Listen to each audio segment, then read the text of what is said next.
Well, Matt came in with his guitar and everything, he's setting up. He goes, "Hey, buddy." And I'm like, "Hey," sitting there like an old grump with his face on. Here's what I'm sitting like this. "Hey." Well, anyway, he comes over, he goes, "So what do you think?" I said, I got to tell you, Matt, you never heard me. And I really was careful to be humble and, always, I've never complained in there, really. I haven't. I've made opinions, but I've never complained directly to anybody.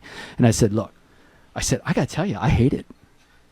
I said, "This is the worst thing." I said, "I need at least a little bit of remount down here." And I think I even went so far, and I said, "Now, I love you, and I know that you and Jeff and all these other musicians that here are like geniuses, and I understand where you're coming from in the sound, working the sound and how it sounds through the sound system and all this stuff." But I think I even said to him, I said, "I've even considered, after trying this, sawing off my left arm